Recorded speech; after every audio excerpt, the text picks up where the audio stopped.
okay, bro, Austin Theory beat Cena at the very tippity top of the food chain. And then what, bro? He's in a program with Dexter Loomis.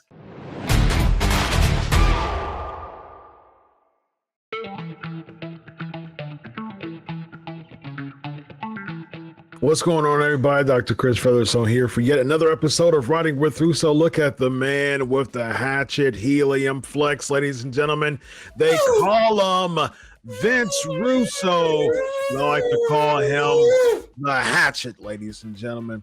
And the helium biceps, you know, and with balloons, it just kind of goes everywhere, man. But you know what, man? How did you learn the helium? Who knows how I learned the things I learned, bro? You know, man, who knows anymore? You know, who knows? Well, speaking of who knows, there's some rumors going on with WrestleMania season, ladies and gentlemen. 'Tis the season to talk about potential WrestleMania matches. But before we get to that, it's only 2 months left, a little less than 2 months left before WrestleMania. And there are still potentially rumored matches, Vince. Why are we getting there's no so excuse, close bro. to the WrestleMania before we have There's matches no locked excuse, in? Chris. There is no excuse for this. You know, again, bro, right now I'm watching the Tyson Michaels Austin build. Yeah. Bro, this is we're 8-10 weeks out and we know exactly what we're doing, bro. There's no excuse for that, bro. I'm sorry.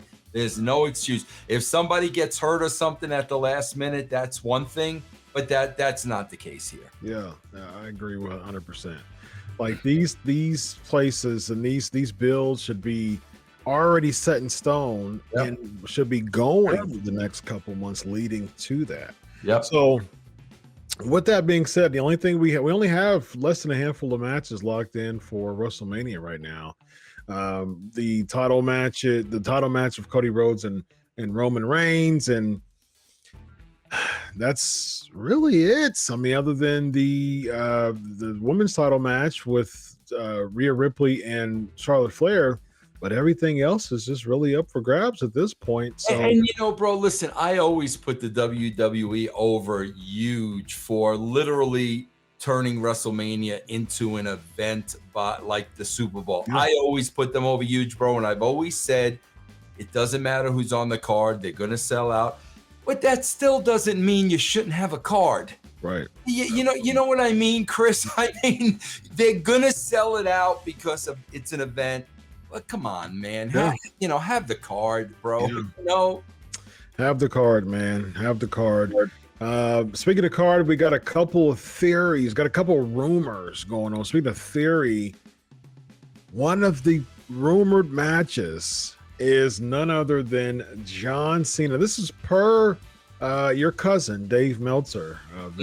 So, and the theory, the rumored match is going to be Austin Theory going against John Cena. So there's been feelers going on with this for a while now. There were, Theory took a picture of kind of have the basic thugonomics type of deal a few months back.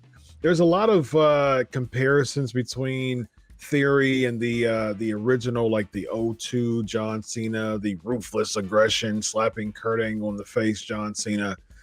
So looks like we're going to have it. So Vince Russo, let's book this from both ends. All right.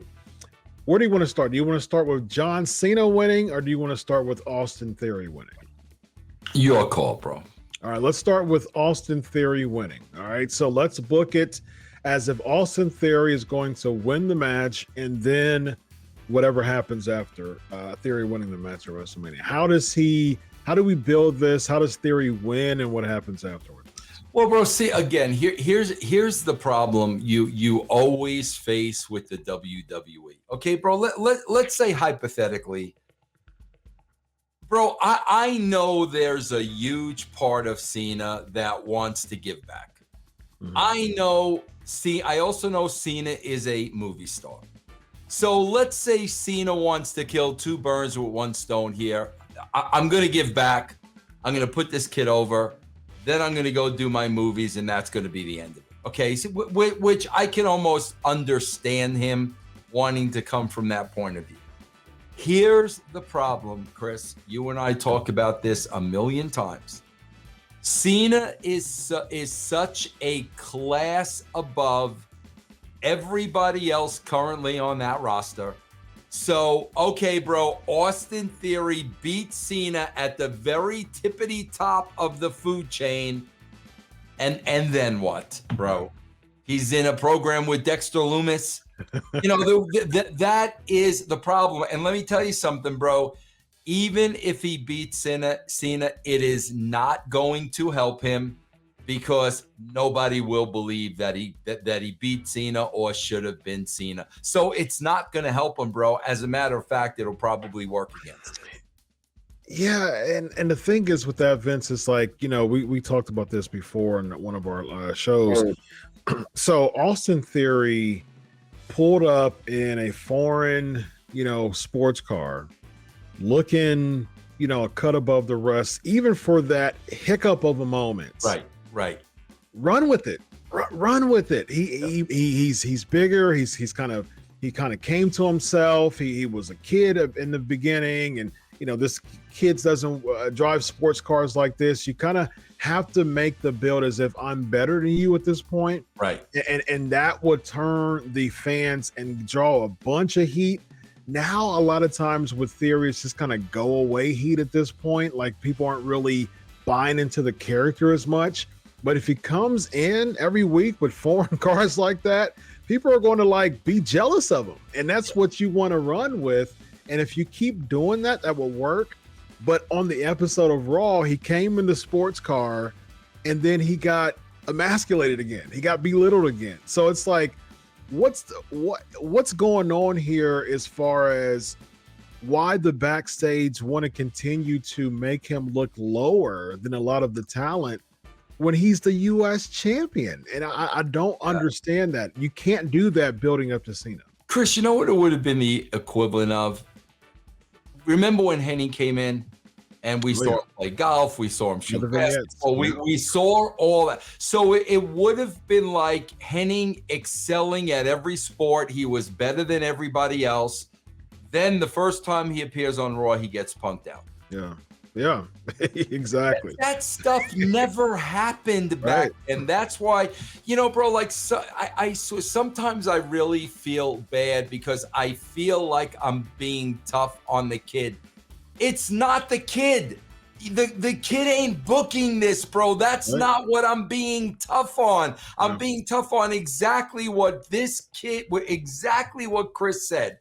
You could have made this kid out of money. He's got the cars. He's got the women. He's got the jewelry. Got the look. I'm better than everybody else. I got the look. I got the body. You shouldn't even be in the same ring with me.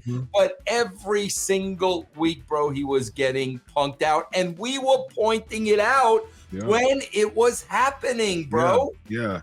Just imagine him driving up in a sports car with his shades, walking in the ring. You do a spotlight on him. He just starts flexing, you know, kind of like a narcissist back in '93 type of deal, but not as like narcissistic with the gear, but just flexing, you know, highlight and just feeling like none of y'all can touch me. You know, I have a better body than everybody out here, you know, and a lot of times, even when you do that, I know you're not a big fan of the cheap heat, but I think the cheap heat has its reason. It could work if it's adding more layers to a character. Like I think the cheap heat with MJF works.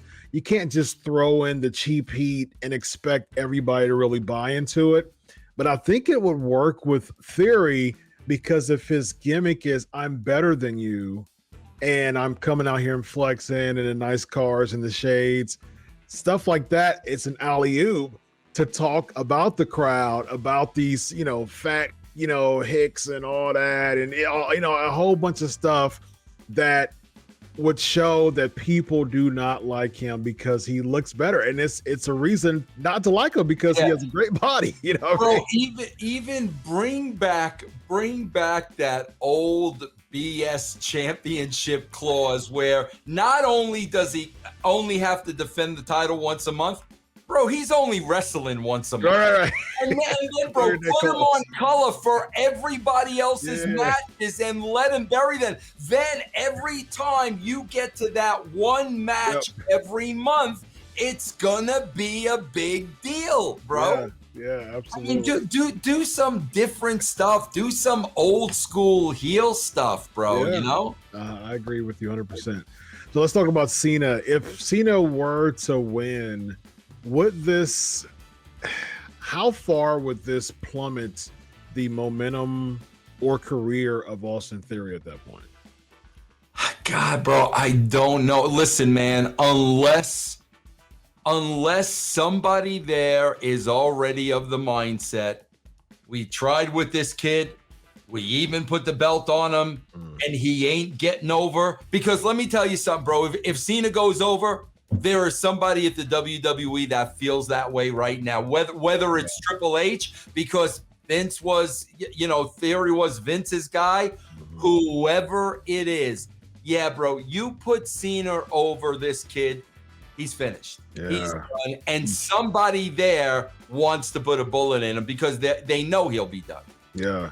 And with Vince, kind of getting that power back, it's just, does Triple H make this move before Vince, completely, gets his power back? Does he make Theory, okay, I know that's your pet project. Before you get your power back, I'm going to be sure to bury him. You know what I mean? Because, Vince did some of that with NXT too. So there's some friction there going on with Triple H. Yeah.